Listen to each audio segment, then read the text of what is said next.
Hi అండి అందరికీ. ఈరోజు రవ్వ దోశ చేస్తున్నాను. మన పెనాల మీద రవ్వ దోశలు సరిగ్గా రావట్లేదు అని అంటున్నారు. అందుకని రవ్వ దోశ చేసి చూపిస్తున్నాను అనమాట. చక్కగా కరకరలాడుతూ చేసుకోవచ్చు, కాస్త మెత్తగా కూడా చేసుకోవచ్చు అనమాట. చక్కగా వస్తాయండి ఈ పెనాల మీద. అంటే కొంచెం సీజనింగ్ లాగా కొంచెం మనం చేసుకోవాలి, కొత్త పెనాలు కదా, అందుకని రవ్వ దోశలు వస్తాయి. అలాగే పెసర దోశలు కూడా చక్కగా వస్తాయి. పెసర పిండితో చేస్తాం కదా, పెసరట్టు అంటాం కదా, చక్క నీట్గా వస్తాయి. చక్కగా చేసుకోవచ్చు ఈ పెనాల మీద. ఇదిగోనండి రవ్వ దోశకి 1 కప్పు రవ్వ వేస్తున్నాను. అంటే బొంబాయి రవ్వ, సుజీ రవ్వ అంటారు కదా, మనం ఉప్మా చేసుకుంటాం కదా, సన్న రవ్వ అదనమాట. అలాగే ఇందులోకి 1/2 కప్పు బియ్యం పిండి. అంటే ఈ రవ్వకి ఒక్కొక్కళ్ళు ఒక్కొక్క రకంగా కొలత వేస్తారండి. నేనైతే 1/2 కప్పు బియ్యం పిండి, 1/2 కప్పు మైదా వేస్తున్నాను. మైదా నచ్చకపోతే గోధుమ పిండి కూడా వేసుకోవచ్చు, చక్కగా వస్తాయి. ఇందులో రుచికి సరిపడా ఉప్పు వేస్తున్నానండి. అందులోనే కొంచెం తినే సోడా కూడా యాడ్ చేస్తాను, ఒక చిటికెడు. చక్కగా కలిపేసుకోవాలన్నమాట. కలిపేసుకున్న తర్వాత వాటర్ వేసుకోవాలి. ఇలా కలిపేసుకొని మొత్తం ఇందులోకి వాటర్ వేసుకొని, వాటర్ బాగా పలచగా చేసుకోవాలన్నమాట. మామూలుగా మన దోసపిండిలాగా కాదండి, ఎక్కువ పలచగా అవ్వాలన్నమాట. ఎక్కువ పలచగా ఉంటేనే మనకి ఆ రవ్వ దోశ అనేది తినడానికి కూడా బాగుంటుంది. చిక్కగా ఉందనుకోండి పిండి, అది లావుగా వచ్చి గట్టిగా ఉంటుంది అనమాట, తినేటప్పుడు కూడా అంత బాగోదు. ఇదిగో ఈ విధంగా వాటర్ ఎక్కువ వేసేసుకొని కలిపేసుకొని మూత పెట్టేసి పక్కన పెట్టేస్తున్నాను. ఆ తర్వాత ఇదిగోనండి పల్లీలు ఫ్రై చేశాను, అలాగే పచ్చిమిర్చి కూడా ఫ్రై చేసి పక్కన పెట్టుకున్నా. అందులోనే 2 జీడిపప్పులు కూడా యాడ్ చేసేసాను. ఓన్లీ పల్లీ చట్నీ అండి ఇది. ఇప్పుడు ఇంక ఇందులో ఏమీ యాడ్ చేయట్లేదు, ఉప్పు వేసాను. పల్లీ చట్నీ చేసేస్తున్నాను అనమాట రవ్వ దోశలోకి. స్టవ్ వెలిగించేసి పెనం పెట్టేస్తున్నానండి. పెనం వేడి అవుతూ ఉంటుంది. ఈలోపు నేను పిండి అనేది రెడీ చేసుకుంటాను అనమాట. అందులో కొంచెం జీలకర్ర వేసి కలుపుకోవాలండి. ముందే జీలకర్ర వేయకూడదు అనమాట. మనం దోశ వేసేటప్పుడు జీలకర్ర వేసుకుంటే బాగుంటుంది. ఇదైనా సరే, మైసూర్ బజ్జీ అయినా సరే, మనం బోండాలు వేసే ముందు మాత్రమే జీలకర్ర వేసేసుకోవాలి. లేదంటే అదంతా నానిపోయి అదో రకంగా ఉంటుందన్నమాట. జీలకర్ర నానిపోతే బాగోదు. ఇందులో జీలకర్ర వేసేసి కలిపేస్తున్నానండి, ఇంకేమి వేయను. ఇదిగో రవ్వ దోశకి జీలకర్ర వేసి కలిపేసుకున్నాను.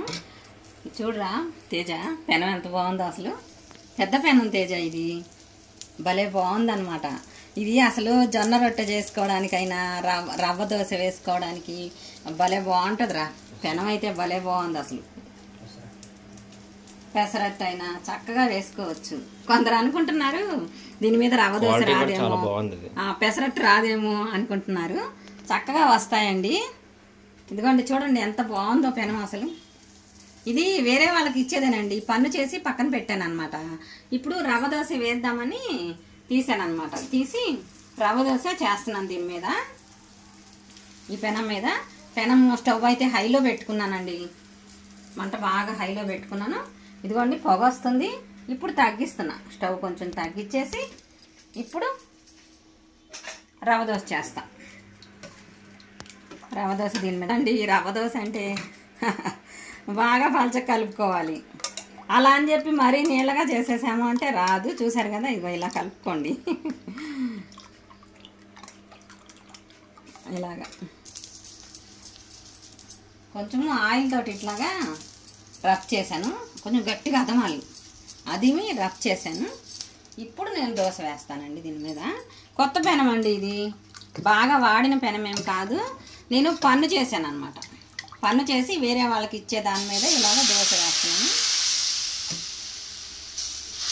రవ్వ దోశ అంటే ఇంతే కదండి, ఇలా పోసుకోవాలి.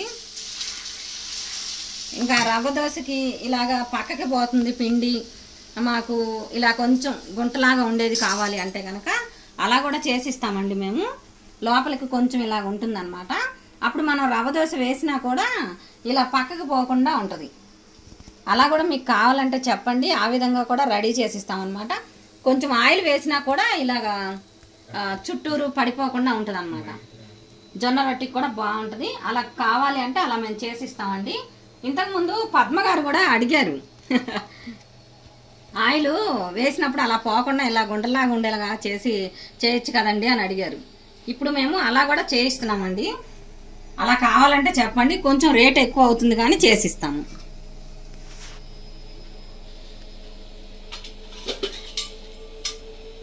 ఇదిగో ఇలాగా ఆయిల్ వేస్తున్నాం కొంచెం.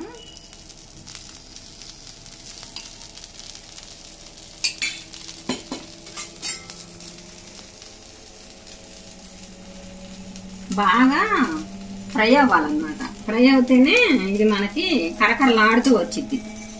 కొత్త పెనమేనండి, చూసారు కదా, ఇదిగో ఇలా వచ్చేస్తుంది. వాషింగ్ మిషన్ అనుకుంటా తేజ, సౌండ్ బాగా వస్తుంది. వాషింగ్ మిషన్ వేసి వచ్చాను ఇప్పుడే.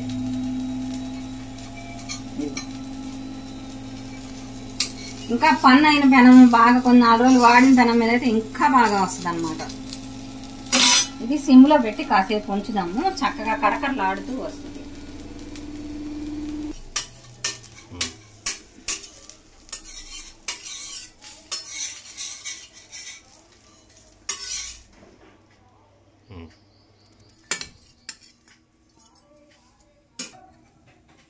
ఇంకోటి వేస్తున్నాను.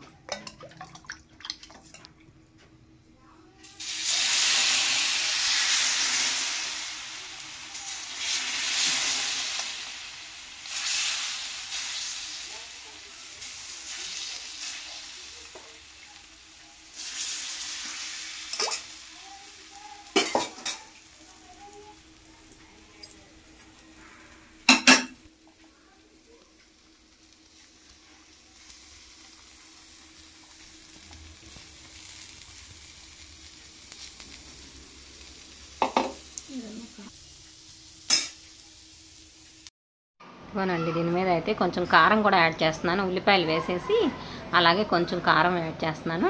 ఇంకా క్యారెట్ ముక్కలు, బీట్రూట్ ముక్కలు అలాగ తురుము కూడా వేసుకోవచ్చండి, బాగుంటుంది. కానీ క్యారెట్లు అవన్నీ తెచ్చాం కానీ తురమలేదు, అలాగే కట్ చేయలేదు కూడా అండి. అందుకే ఏమీ వేయట్లేదు అనమాట. ఉల్లిపాయలు ఒకటే కట్ చేసాము, అవి మాత్రమే వేస్తున్నాను. ఇది కారం మామూలుగా కూరలో వేసుకునే కారం అండి, ఇడ్లీ కారం కాదు. ఇడ్లీ కారం అయితే ఇంకా కొంచెం నలుపు వస్తుంది అనమాట.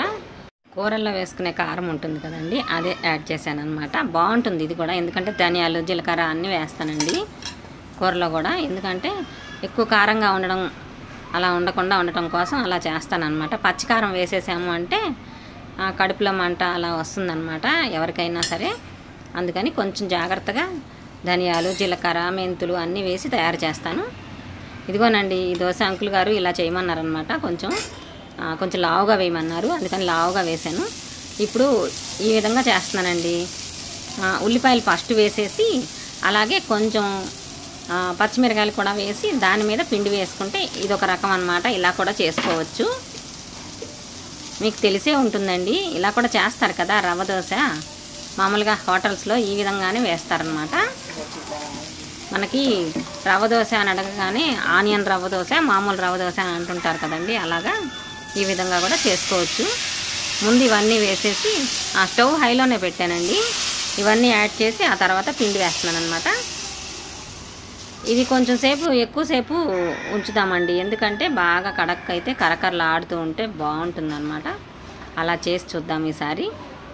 ఎక్కువగా ఏంటంటే బాగా కరకరలాడాలంటే కొంచెం రవ్వ ఎక్కువ యాడ్ చేసుకుంటే గట్టిగా కరకరలాడుతూ వస్తాయండి.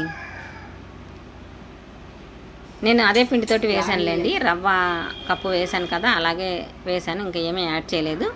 మీరు ఇంకా కరకరలాడుతూ రావాలి అనుకుంటే 1 స్పూను రవ్వ అనేది యాడ్ చేసుకోండి, బాగా ఇట్లా గట్టిగా రావాలి అంటే. బాగా ఫ్రై అయినట్టే ఉందండి, ఇంకా తీసేస్తాను. మరి ఇంకా ఎక్కువసేపు ఉంటే మరీ గట్టిగా అయిపోద్దేమో. దోశ ఇదిగో చూసారా, కొత్త పెనమేనండి, అయినా కానీ చక్కగా వస్తున్నాయి.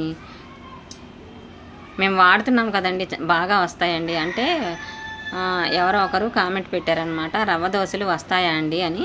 అందుకోసం అని చెప్పి ఈరోజు రవ్వ దోశ చేశానండి.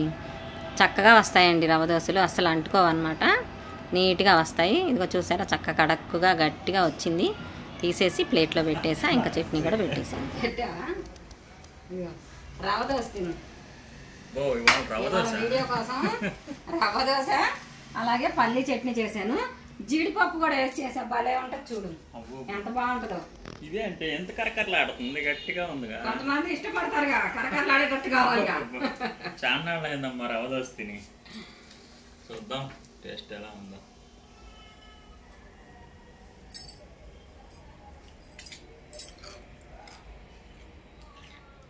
బాగుంది, భలే కరకరలాడుతుంది. ఎంత చక్కగా ఉందో. చట్నీ కానీ దోశ కానీ చాలా బాగుంది, చాలా నీట్గాను, టేస్ట్ బాగుంది. చట్నీ కూడా భలే ఉంది. చట్నీ కూడా బాగుంది, జీడిపప్పు వేసావు కదా, కొంచెం జీడిపప్పు తగిలితే